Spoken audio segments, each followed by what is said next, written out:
I'm going to talk about aggression in early childhood education. Aggression is becoming a huge concern.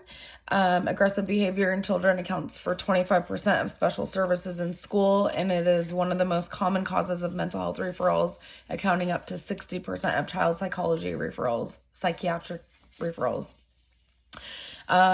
Children can be aggressive they get hurt staff, children themselves. Having aggressive behavior looks like yelling, hitting, punching, kicking, throwing things, throwing furniture, biting, pinching, slapping, spitting, tipping furniture, ripping papers off the wall, destroying others' property, eloping, pulling hair. There is a thing called the MANT system. It talks about crisis levels. The different levels are baseline, which is when the child is at its calmest. The more trauma the child has, the closer they are to crisis when something triggers them. Then there's the triggering event when something happens that upsets the child and they remove themselves from baseline because they're getting irritated. At this time, a child can be talked into going back to baseline based on different skills that the child has reached. You could talk to the kid, redirect, give them a toy. The escalation low phase is when the child starts leveling up on the crisis line. This is right before the escalation. High phase, which is the very last opportunity that a teacher has to try to get the child down from reaching crisis. This can be, you could be silly, you could try to redirect, take the child to a different room. If that doesn't work, crisis phase is just full-fledged. It's at the very top. This is when the child's going to be like super aggressive and doing all the aggressive behaviors. The main thing during this time is to make people around the child safe. The de-escalation phase is when the child's calming down. They are going to start getting control over their body, and this is a good opportunity for the teacher to validate the child and their feelings. This is not an opportunity to talk about what the child has done or what they could be doing differently. The stabilization phase is when the teacher can talk to the child about what they were feeling and why they were feeling it, what made them upset, try to figure out the stimulus so you could do something different next time.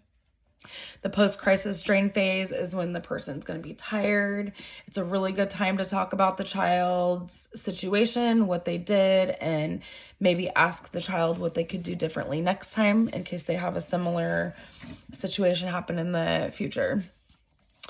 Some of the reasons that kids have aggressive behavior is screen time, trauma.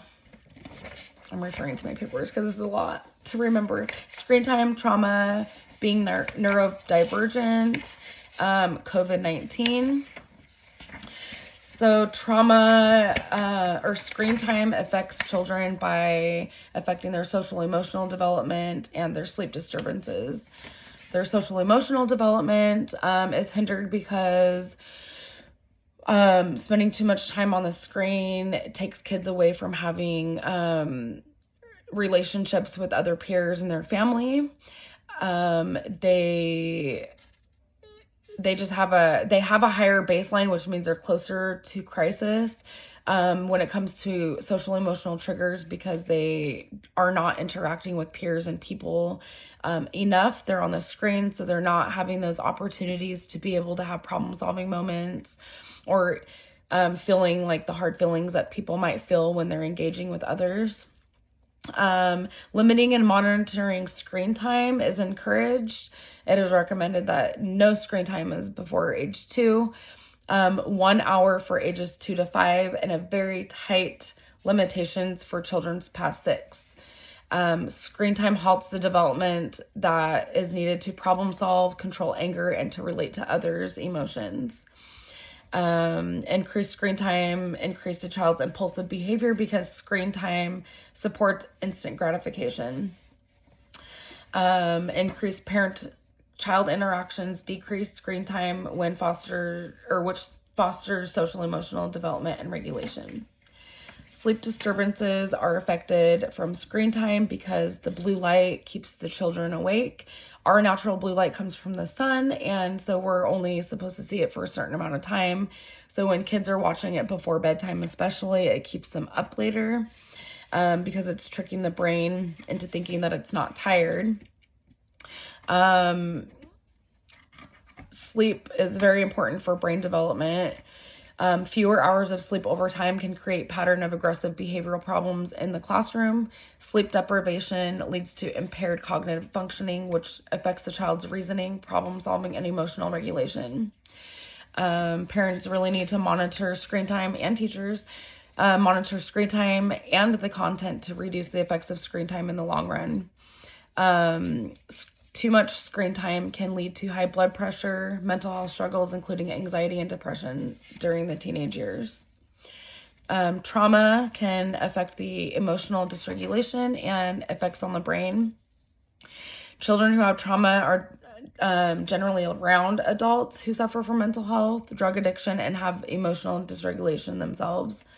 The children who are exposed early are at high risk for alcohol and drug abuse, violent crimes, depression, suicide attempts, spouse abuse, and neglectful and abusing parenting.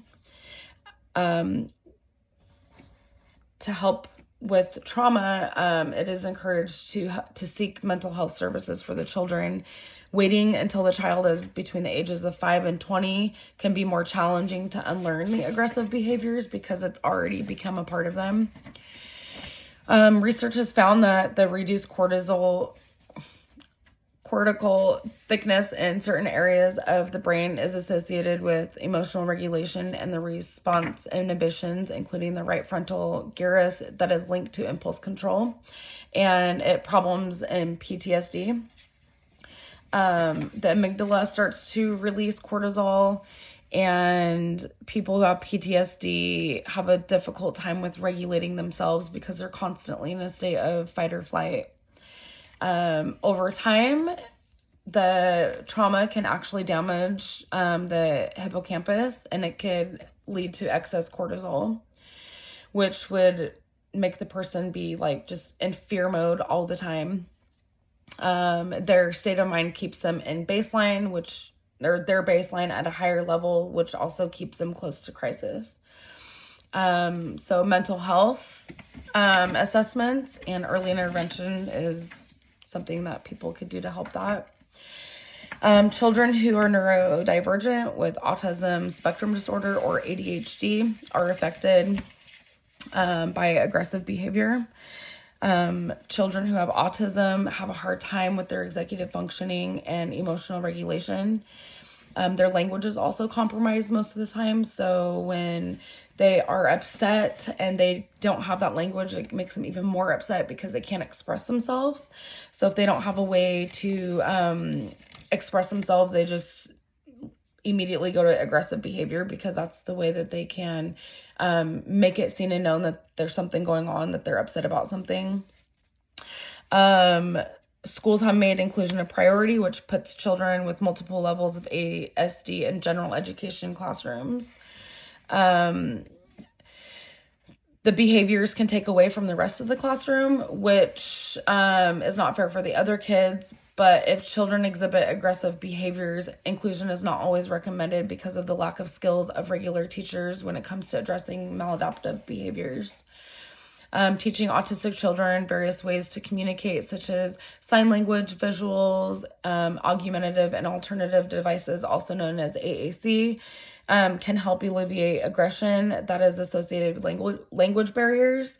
Also, teaching skills to regulate emotions is another way to help children who have autism spectrum disorder, which can help them stay at baseline in class.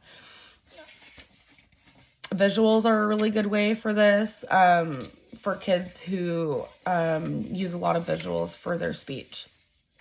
Children with ADHD, they just struggle with social function. Their behavior with their peers is just kind of an escalating dysfunction. It's a cycle. They just are kind of in high gear most of the time.